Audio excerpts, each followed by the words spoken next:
자, 우리 시인들은 말하기를 인생은 바다를 항해하는 배와도 같다고 합니다. 햇볕이 좋고 또 잔잔한 그런 날도 있지만 이 바다 위에는 풍랑이 거세게 부는 날도 있습니다. 자, 그것이 인생입니다. 이 인생의 바다에서 예기치 않은 파도를 경험하기도 합니다. 자녀가 풍랑을 경험하기도 하고 또 부부가 파도를 경험하기도 합니다. 인간관계의 광풍을 경험하기도 하고 또한 사업의 풍랑을 경험하면서 비틀거리기도 합니다. 오늘 성경은 말씀합니다. 그는 말씀으로 큰 폭풍을 일으키시고 물결을 산더미처럼 쌓으신다. 배들은 하늘 높이 떠올랐다가 깊은 바다로 떨어진다. 그런 위기에서 그들은 얼이 빠지고 간담이 녹는다. 그들이 모두 술 취한 사람처럼 비틀거리며 흔들리니 그들의 지혜가 모두 쓸모없이 된다. 얼이 빠지고 간담이 녹는 상황, 인간의 지혜와 능력이 아무 쓸모없게 되는 상황. 자, 이와 같은 상황을 만날 때 우리는 무엇을 할 수가 있을까요? 자, 어떤 이는 자포자기합니다. 어떤 이는 자신의 생을 저주합니다. 그러나 오늘 시편 기자의 고백을 묵상해 보시기를 바랍니다. 우리 함께 읽겠습니다. 이에 그들이 그들의 고통 때문에 여호와께 부르짖음에 그가 그들의 고통에서 그들을 인도하여 내시고 광풍을 고요하게 하사 물결도 잔잔하게 하시는도다. 그들이 평온함으로 말미암아 기뻐하는 중에 여호와께서 그들이 바라는 항구로 인도하시는 도다. 참으로 신비한 인생입니다. 우리의 인생에 하나님이 계심으로 우리의 삶은 신비한 기적이 될 수가 있습니다. 우리 매주 시편의 말씀을 묵상하고 있습니다. 오늘 우리에게 임하신 말씀 시편 107편의 말씀은 구원의 하나님을 찬송하는 말씀입니다. 오늘 시인은 여호와의 인자하심과 그 행하신 기적으로 말미암아 여호와 하나님을 찬송하고 있습니다. 오늘 시인은 여호와의 인자하심을 언급하고 있습니다. 이 인자하심은 히브리어로 헤세드라고 말합니다. 이 헤세드는 우리 신약의 아가페처럼 우리가 꼭 기억하면 좋을 용어입니다. 이 헤세드는 바로 하나님의 사랑을 표현하는 구약의 언어인데 이것은 언약의 바탕을 둔 사랑을 말합니다. 너희는 나의 백성이 될 거야. 나는 너희 하나님이 될게. 한 것이 바로 이 헤세드입니다. 그래서 하나님이 우리를 버리지 않으십니다. 우리가 부족해도 우리를 구원하십니다. 우리가 연약해도 우리를 지키십니다. 자, 하루는 예수님께서 우리 사랑하는 제자를 배에 태워서 멀리 갈릴리 건너편에 보내시고 당신은 산 위에 기도하러 올라가셨습니다. 자, 그 사이에 배는 갈릴리 바다 한 북판에서 큰 풍랑을 만났습니다. 배가 위태한 지경에 이르렀습니다. 그것을 보시고 예수님께서는 산에서 내려오사 바다 위를 걸어가십니다. 예수님께서 오시는 그 모습을 보고 배 위에 있던 이들은 유령이라 라고 외치며 소리를 질렀습니다. 자, 그때 예수님께서 하신 말씀, 안심하라, 내니 두려워 말라 하셨습니다. 그때 베드로가 말합니다. 주님, 만일 주님이시라면 저더러 물 위로 걸어서 오라고 명하십시오. 자, 놀라운 말을 하고 있습니다. 그때 예수님께서 오라 라고 말씀하셨습니다. 자, 그 순간 베드로는 배에서 내려 물 위를 걸어가기 시작합니다. 물 위를 걸어서 예수님께로 나아가기를 시작합니다. 그가 얼마나 걸었는지 모릅니다. 그러나 불어오는 거센 바람을 보고 그는 무서움에 사로잡혀 물속에 빠져들기 시작했습니다. 이 갈릴리 호수에서 일어나는 돌풍은 거센 바람 때문에 일어나게 되는데 이 바람이 바로 호수 주변의 산악지대에서 그 계곡을 타고 모여들어 이 호수에 큰 풍랑을 일으킵니다. 자, 그때 물에 빠지고 있던 베드로는 주여 나를 살려 주옵소서라고 외쳤습니다.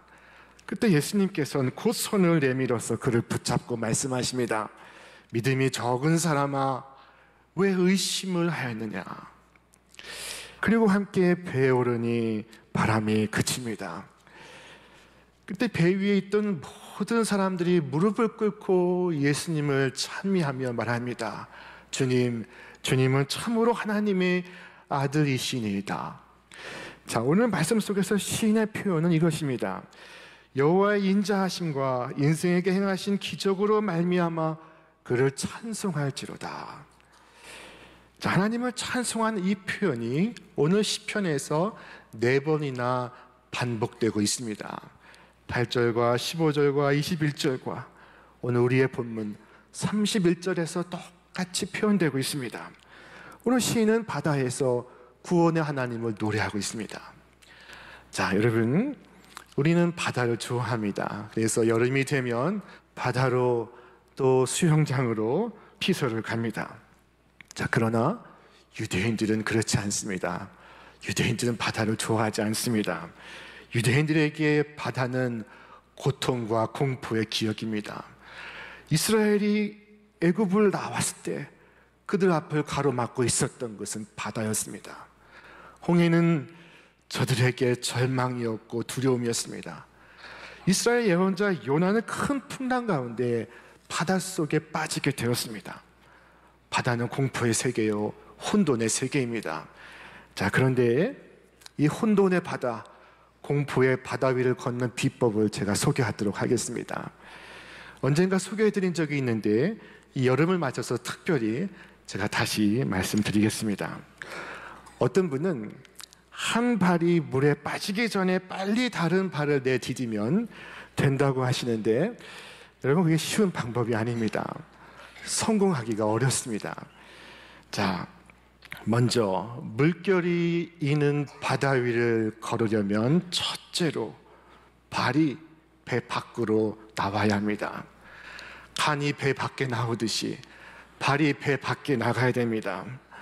자, 이 배는 어떤 배인가 하면 우리에게 익숙하고 우리에게 편안하고 우리에게 안락한 곳입니다. 의지하고 싶고 포기하고 싶지 않은 곳입니다. 그러나 바로 그곳에서 우리의 발이 나가야 하는 것입니다. 이 타락한 세상에서 믿음으로 산다는 것은 모험을 선택하는 것입니다. 그것은 두렵고 떨리는 일입니다. 그러나 마치 겨울 한복판에 따뜻한 봄이 들어서는 것처럼 믿음이 그 무서움과 두려움과 맞서야 하는 것입니다. 자, 그 다음엔 우리의 발이 물에 닿아야 합니다. 자, 우리의 첫 발이 물에 닿아야 하는 것입니다. 자, 모세와 이스라엘 백성이 홍해 바다를 건널 때도 첫 발이 물에 닿았습니다.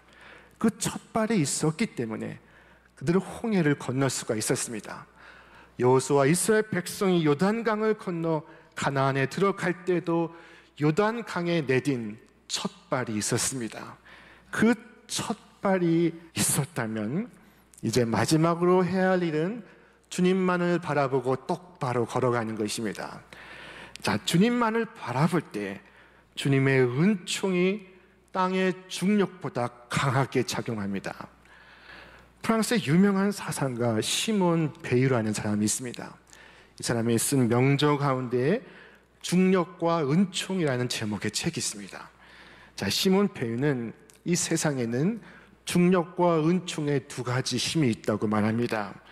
중력은 땅이 당기는 힘, 세상에 끌어당기는 힘이요, 은총은 하늘에서 부르는 힘, 하나님께서 주시는 힘을 말합니다. 자, 주님만 바라보고 똑바로 걸어가는 자에게 은총의 힘이 이 땅의 중력보다 강하게 작용합니다. 그래서 물 위를 걷는 것입니다. 주님만을 바라볼 때 물에 빠지지 않을 수가 있습니다. 시험에 빠지지 않을 수가 있습니다. 주님만을 바라보면 그렇게 되는 것입니다. 자, 그러나 베드로는 주님이 아닌 불어오는 바람을 보았고 무서워 물속으로 빠져들고 있었습니다. 바람을 보고 무서워 빠져가는지라. 자, 베드로는 강하게 느껴지는 바람 때문에 주님을 바라보던 시선을 옮겼습니다. 불어오는 바람을 보고 있습니다. 그 순간 즉시 중력의 힘이 작동하기 시작했습니다. 그의 시선을 예수님으로부터 떼는 그 순간 의심이 작동하기 시작했습니다. 상황은 바뀐 것이 없습니다. 다만 그의 시선이 바뀐 것입니다. 예수님에게서 바람을 볼 때 그가 빠져들고 있었습니다. 주님을 바라보면 우리는 파도 위를 걸을 수 있습니다. 그러나 바람을 보면 빠져들게 되어 있습니다. 한 발짝도 앞으로 나아갈 수가 없습니다. 자, 여러분, 경마에서 달리는 말에게는 눈 가면을 씌운다고 합니다. 이 눈 가면은 말의 공포심을 없애주기 위한 것입니다. 말은 그 큰 체구에 걸맞지 않게 겁이 많은 짐승입니다.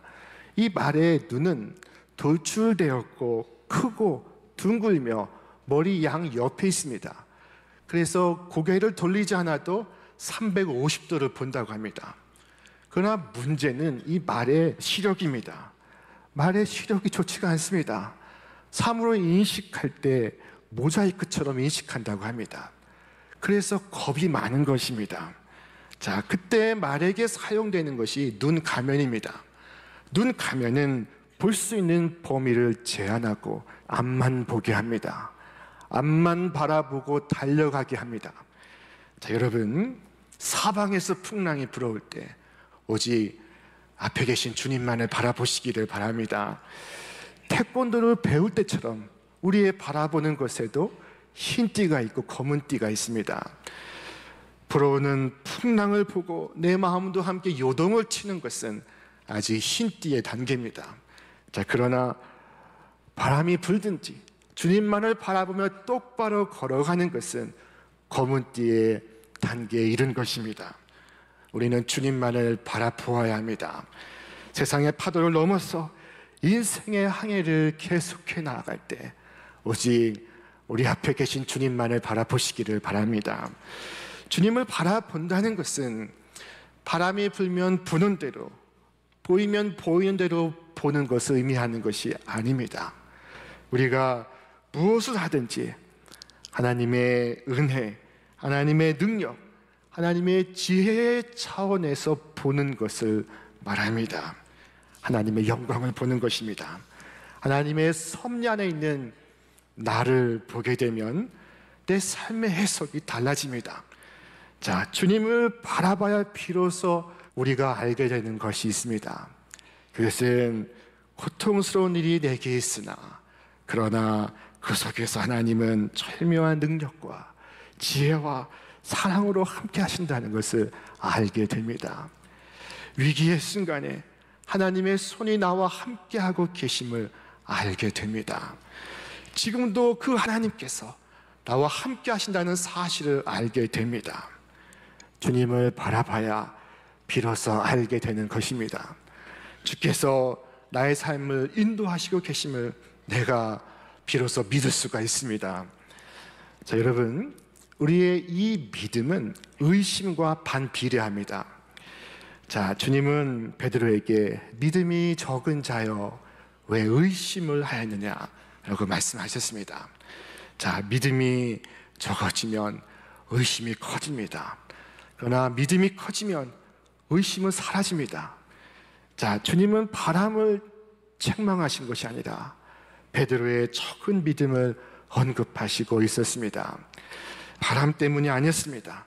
베드로가 주님을 바라보고 앞으로 걸어갈 때에는 다른 증거가 필요하지 않았습니다. 자, 그러나 불어오는 바람을 보자 불가능한 일을 내가 어떻게 했는지 이전에 필요 없던 증거가 필요해졌습니다. 자, 무슨 증거를 제시하여야 이 베드로가 다시 설득될 수 있을까요?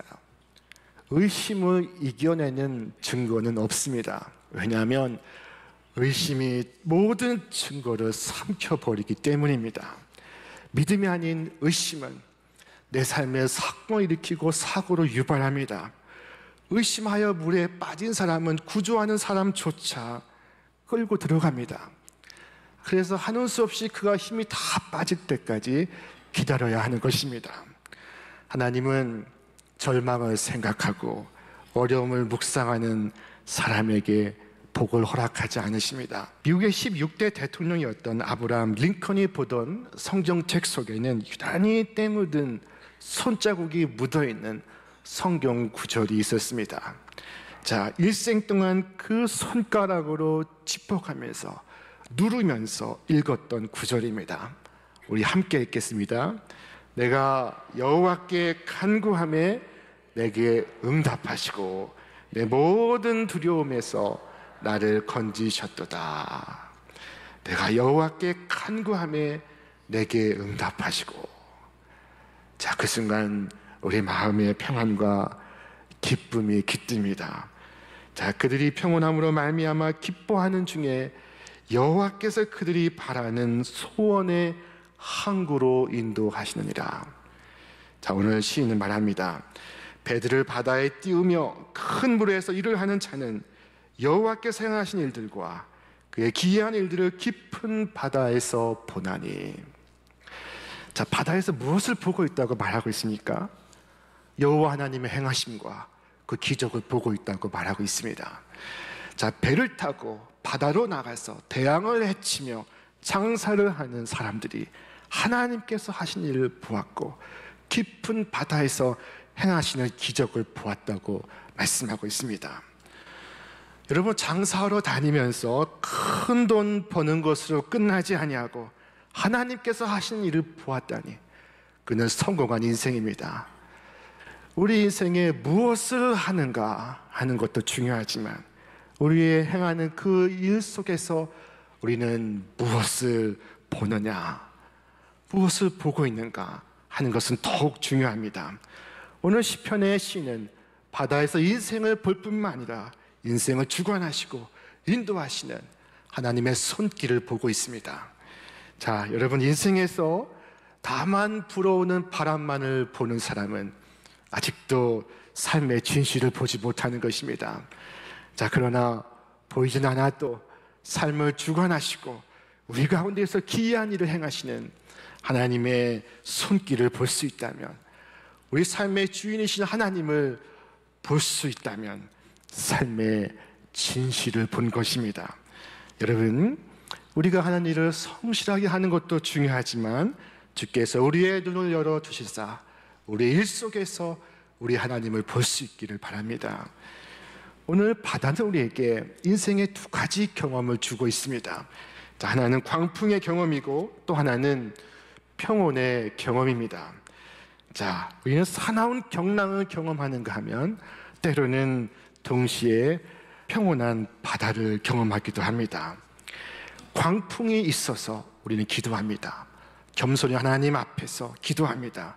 우리를 기도하게 하는 것은 이 광풍입니다. 이 방법밖에 없습니다.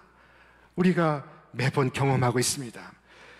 이같이 광풍이 우리에게 기도를 가르친다면 평온한 바다는 우리에게 찬송을 부르게 합니다. 찬송가 370장 주 안에 있는 나에게 라는 그 유명한 찬송의 2절에 가사가 이와 같습니다. 그 두려움이 변하여 내 기도 되었고 전날의 한숨 변하여 내 노래 되었네. 자, 여러분, 광풍으로 삶을 비관하고 계십니까? 비관하지 마시길 바랍니다. 곧 순풍의 바다가 여러분을 기다리고 있습니다. 자, 인생을 낙관하시고 있습니까? 낙관하지 마시길 바랍니다. 삶의 바다에 광풍이 있을 수가 있습니다. 있을 수 없는 것이 아니라 있을 수가 있습니다. 여러분, 역경 속에서는 기도를 배우시기를 바랍니다. 그리고 순경 속에서는 하나님을 찬송하시기를 바랍니다. 그래서 살아계신 하나님을 더 의지하고 가까이 나아가시기를 바랍니다. 오늘 시편은 하나님을 찬송하는 아름다운 믿음의 고백입니다. 이 시편을 따라서 우리는 기도할 수 있습니다. 주님, 바다의 풍랑이 우리를 훈련하여 기도하게 하신다면 언제나 무릎 꿇고 기도하게 하옵소서. 그리고 파도를 넘어서 주께서 우리에게 주시는 평화의 선물을 맛보면서 마침내 좋으신 하나님을 찬송하게 하옵소서. 저 안식의 포구에 이르기까지, 저 영원한 항구에 이르기까지 믿음으로 우리의 항해를 지속하게 하여 주옵소서. 기도하시길 바랍니다. 저는 신학생 시절에 특별한 경험을 했습니다. 자, 그것은 동료 신학생들과 함께 인천 항구에 나가서 그 외국 뱃사람들을 전도하는 일이었습니다. 정박해 있는 배 위에 올라서 전도를 하였습니다. 그때 배에 올라서 보았던 그 선원들의 생활 풍경이 지금도 잊혀지지 않습니다. 퍽 인상적이었습니다. 그 선원들은 우리를 부엌에 있는 식당으로 인도를 했습니다. 식당 칸에 들어가 보니 식당의 모든 의자가 바닥에 못 박혀 있습니다. 자, 냄비도 프라이팬도 흔들리지 않도록 다 묶여 있습니다. 바다 위의 배가 바람에 얼마나 흔들리는가를 느끼게 하고 있었습니다. 자, 그리고 사무실 벽에는 조그만 액자 하나가 걸려 있었는데 그 액자의 문구를 지난 25년 동안 잊을 수가 없습니다. 자, 그 문구가 바로 오늘 설교의 제목과도 같습니다. 예수, 우리의 항구라는 말이었습니다. 여러분, 풍랑이는 바다 위에서 얼마나 소망의 항구를 바라보겠습니까? 그곳에 닻을 내리고 안식할 소망이 저들의 가슴 속에 있습니다. 그 영원한 항구, 평안한 포구를 사모하고 있습니다. 저희 집에는 개가 한 마리 있습니다. 작은 개인데 아주 영리한 개입니다. 이 개는 밥 먹을 때 식사 기도를 합니다. 자, 이 강아지는 제가 식사하는 동안 저를 많이 바라봅니다.